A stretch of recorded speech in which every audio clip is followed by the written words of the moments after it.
শরীফ উসমান হাদির ওপর হামলা করা ব্যক্তি শুটার ফয়সাল গ্রেফতার হয়েছে।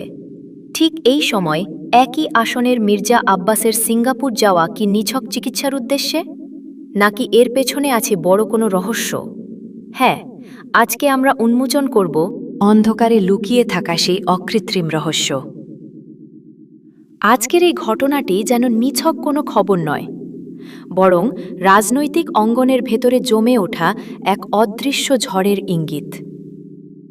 একদিকে হঠাৎ অসুস্থতা, অন্যদিকে তড়িঘড়ি করে বিদেশে নেওয়ার সিদ্ধান্ত, আর ঠিক একই সময়ে ঘটে যাওয়া আরেকটি রহস্যময় ঘটনা। সব কিছু মিলিয়ে প্রশ্ন উঠছে, এটা কি শুধুই চিকিৎসার বিষয়, নাকি এর আড়ালে লুকিয়ে আছে আরও গভীর কোনো গল্প? আজ আমরা ধীরে ধীরে উন্মোচন করব সেই রহস্যের স্তরগুলো। বাংলাদেশের রাজনীতিতে দীর্ঘদিনের পরিচিত এক নাম, বিএনপির স্থায়ী কমিটির সদস্য মির্জা আব্বাস। হঠাৎ করেই খবর এলো তাকে উন্নত চিকিৎসার জন্য নেওয়া হচ্ছে সিঙ্গাপুরে। রোববার 15 মার্চ সকাল 11:30 আকাশে উড়বে একটি এয়ার অ্যাম্বুলেন্স, আর সেই এয়ার অ্যাম্বুলেন্সে করেই ঢাকা থেকে সোজা সিঙ্গাপুরে নেওয়া হবে তাকে। এই তথ্য নিশ্চিত করেছেন তার একান্ত সচিব মিজানুর রহমান সোহেল। কিন্তু এখানেই শুরু হচ্ছে প্রশ্নের পর প্রশ্ন, কারণ এই যাত্রা শুধুই কি চিকিৎসার, নাকি এই যাত্রার আড়ালে আছে এমন কোনো বাস্তবতা যা এখনও প্রকাশ্যে আসেনি? ঘটনার শুরুটা আরও নাটকীয়।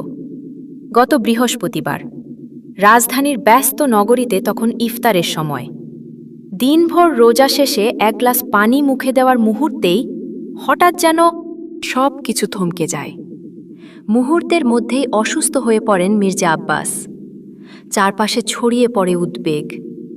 দ্রুত তাকে নিয়ে যাওয়া হয় রাজধানীর এভারকেয়ার হাসপাতালে। সেখানে শুরু হয় চিকিৎসকদের জরুরি পরীক্ষা।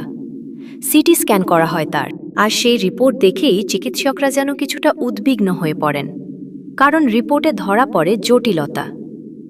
সময় নষ্ট না করে দ্রুত বসানো হয় একটি ভার্চুয়াল মেডিকেল বোর্ড, আর সিদ্ধান্ত নেওয়া হয় তাৎক্ষণিক অস্ত্রোপচার। গত শুক্রবার এভারকেয়ার হাসপাতালে তার মস্তিষ্কে অস্ত্রোপচার সম্পন্ন হয়। অস্ত্রোপচারের পর থেকে তাকে রাখা হয়েছে 72 ঘণ্টার নিবিড় পর্যবেক্ষণে। শনিবার সকালে আবার করা হয় মস্তিষ্কের সিটি স্ক্যান। বিএনপির স্বাস্থ্য বিষয়ক সম্পাদক রফিকুল জানিয়েছেন, রিপোর্ট আপাতত ভালো এসেছে। চিকিৎসকরা সার্বক্ষণিক পর্যবেক্ষণে রেখেছেন তাকে। কিন্তু এখানেই শেষ নয়। ঘটনার আরেকটি দিক এখন মানুষের মনে প্রশ্ন তুলছে। ঠিক একই সময়ে ঢাকা ৮ আসনকে কেন্দ্র করে ঘটে যায় আরেকটি চাঞ্চল্যকর ঘটনা। গ্রেফতার হয়েছে শহীদ শরীফ উসমান হাদির ওপর হামলা করা ব্যক্তি শুটার ফয়সাল। ঠিক সে সময়েই রাজনীতি মাঠ থেকে হঠাৎ করেই মির্জা আব্বাসের বিদেশে পাড়ি জমানোর ঘটনা নিয়ে অনেকের মনেই তৈরি করছে রহস্যের কৌতূহল। এটা কি নিছকই একটি চিকিৎসা সফর, নাকি রাজনৈতিক সমীকরণের ভেতরে লুকিয়ে আছে অন্য কোনো গল্প? আরও একটি বিষয় এই ঘটনাকে করেছে আলোচিত। মির্জা আব্বাস একা যাচ্ছেন না সিঙ্গাপুরে, তার সঙ্গে যাচ্ছেন তার সহধর্মিণী, জাতীয়তাবাদী মহিলা দলের সভানেত্রী আফরোজা আব্বাস, আর সঙ্গে থাকবেন তাদের বড় ছেলে মির্জা ইয়াসির আব্বাস। পরিবারের উপস্থিতি যেন এই যাত্রাকে আরও আবেগঘন করে তুলেছে। হাসপাতালের করিডোরে এখনও চলছে উদ্বেগ আর অপেক্ষা। রাজনৈতিক অঙ্গনের অনেক বড় বড় নেতাও সেখানে গিয়ে খোঁজ খবর নিচ্ছেন। বিএনপির মহাসচিব মির্জা ফখরুল ইসলাম আলমগীর সহ বিভিন্ন দলের নেতারা গেছেন তাকে দেখতে। এমনকি এই খবর পৌঁছে গেছে দেশের সর্বোচ্চ রাজনৈতিক মহলেও। প্রধানমন্ত্রী তারেক রহমানও খোঁজ নিয়েছেন। শুক্রবার তিনি এভারকেয়ার হাসপাতালে গিয়ে মির্জা আব্বাসের খোঁজ নেন বলেও জানা গেছে। সব মিলিয়ে পুরো ঘটনাটি যেন এক অদ্ভুত নাটকীয়তায় মোড়া।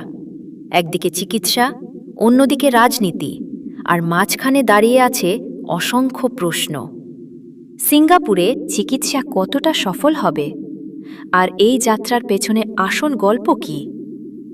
সময়ের স্রোতই হয়তো ধীরে ধীরে সেই সব প্রশ্নের উত্তর সামনে নিয়ে আসবে। ততক্ষণ পর্যন্ত এই ঘটনাটি থাকবে আলোচনার কেন্দ্রবিন্দুতে। মির্জা আব্বাস কি সত্যি হাদি হত্যার আসামি? আপনার কি মনে হয়? কমেন্ট করে জানান। আজ আলোচনা এ পর্যন্ত। ভিডিওটি ভালো লাগলে চ্যানেলটি সাবস্ক্রাইব করুন।